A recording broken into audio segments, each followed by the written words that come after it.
Hey San Diego, welcome back to the Apartment Geek Weekly. I'm your host, Chris Robinson. I'm in the quarantine office down in Mission Valley today. There's nobody here. I feel like it's a Saturday or a Sunday morning. Second official edition of the quarantine time frame, I guess you could say. And I was talking to Tim Hoover this morning. He was on my show 5 or 6 weeks ago. He's big into the tech industry, developing some amazing software apps that I think are going to solve a lot of problems in some different spaces with regards to real estate. And it was funny. We were going, how are you? How are you? And I'm, if people know me more than the video, I really try to approach life half glass, or glass half full, lemonade out of lemons, I said last week. But really, this is a, it's almost feeling like a vacation, but you can't leave your hotel room.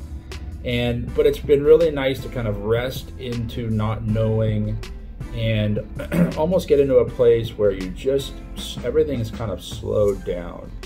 And there's, I've got my routine. I try to exercise every day, and different themes that I kind of incorporate. But what an amazing time for humanity, just to kind of realize that we're all ordinary, we all have something in common, and we're not distracted by the hustle and bustle and the going out and vacations and doing this and doing that. I've noticed within some of my friends, my close friends here in town, that people feel that they sound a lot more relaxed. And I've been having a lot of phone conversations and Zoom calls with buddies, and I'm going, God, this person just seems real at peace.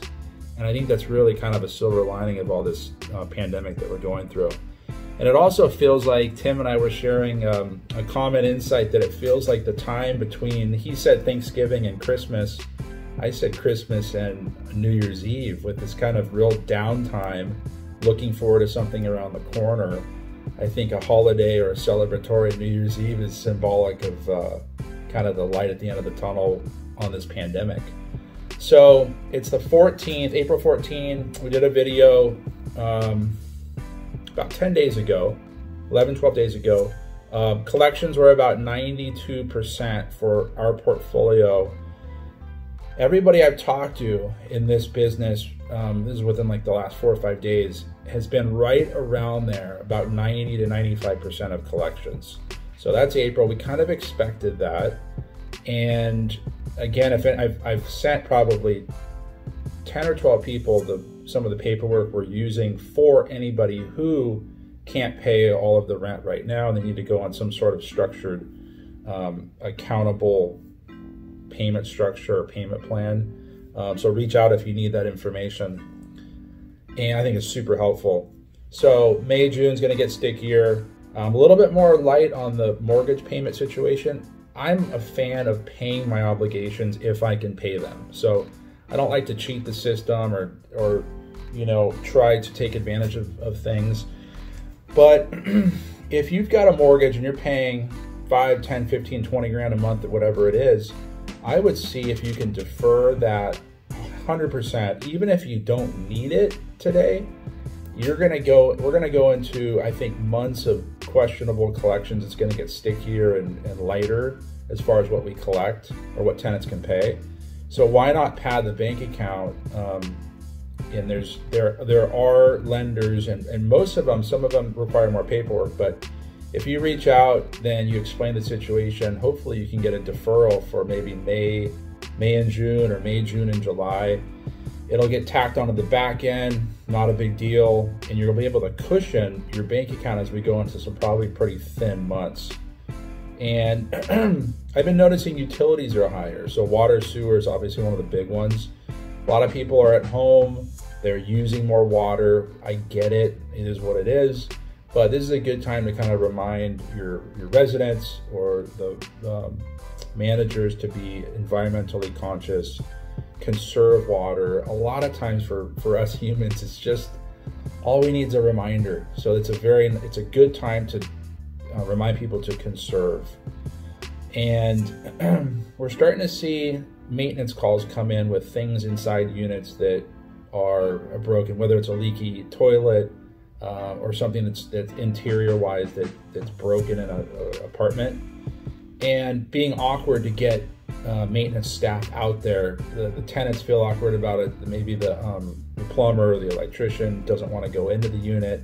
So it is kind of an odd time. If the tenant knows or has any kind of relationship, we've had, for whatever reason, 2 or 3 within the last probably week, situations inside where the tenant had mentioned that they know a plumber, or they could do their own research and get somebody out there to fix the problem. And maybe if you give the tenant a little bit more leeway on their behalf to make a call and to get somebody to come out, maybe it makes them feel a little bit more comfortable, and they've done their research, or they have some credibility with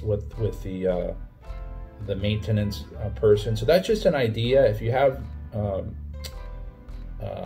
calls coming in on stuff that needs attention, see if the tenant would feel more comfortable if they kind of do some research and get somebody out there. We'll pay for it. You know, obviously it's nice to get an estimate before, but it's just kind of food for thought on how I'm trying to kind of approach maintenance calls as they come in during this social distance time. And utility bills across the board, I kind of mentioned that. Sales transactions, you know, my audience owns apartments, sells apartments, buys them, trades into different product types like single tenant, triple net. Now is a very difficult time to do any kind of transaction.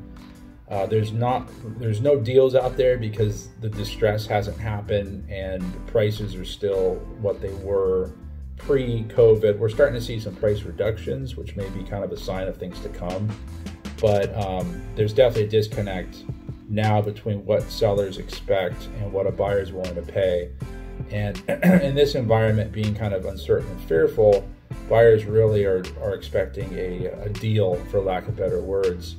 A lot of the transactions from other broker friends are stalled or completely canceled, which is unfortunate. A lot of hard work that's kind of being dissolved. Transactions, sometimes I think it's a good time. Well, I think it's a great time to do an extension across the board, just kind of pause everything. Seller wants to sell, buyer wants to buy. Extend out all the inspection timeframes, the close of escrow, the financing. That's maybe a good way to do it. Otherwise, there's going to be some earnest money deposits lost, and you know, I don't know, maybe arbitrary or mediation arbitration situations with fighting over deposits, which is never fun. In this case, I mentioned it last week with this pandemic, we have to be compassionate with one another. And if this, you know, shit hits the fan with all this stuff, it's like, I don't know, maybe I'm just too nice of a guy, but I don't think there's any need to keep a buyer's earnest money deposit right now because of what's kind of taken place. Financing's all over the board, and it was 3.5% 45 days ago. Now it's probably, there's still some lenders that are doing deals sub 4, but they're requiring other reserve bank accounts and other kind of like requirements to make the banks feel more comfortable. Typically it's reserves, but 4.5%, 5% if you go out and talk to Chase, I mean, they're a point to a point and a half higher than where we were 45 days ago, which is wild. So not the best time to be doing deals. It's slow for brokerage. If you own real estate, I would keep it and get through the uncertain times before you decide to do anything. If you try to list something now, just remember people are going to expect a deal. If there is anything you want to run by me on values or kind of what's going on, or really if you want to pick my brain on what things are going to look like in 60, 90, 120 days, I've got pretty good ideas just because we talked to so many people, but I'm not a fortune teller. I don't have a crystal ball, and this virus is weird. So let me know how I can help. I'm here working, probably 5 to 6 hours a day in my quarantine office. And I hope everybody out there is resting into the unknown, taking this as an opportunity to slow down, connect with one another, go for walks, you know, stop and smell the roses, or stop and smell the flowers, I guess is the saying. So I'm around. Let me know if I can help. Let me know if you like these videos or if there's anything you want me to touch on. And until next time, stay strong, be well, and let me know if I can help you. Bye.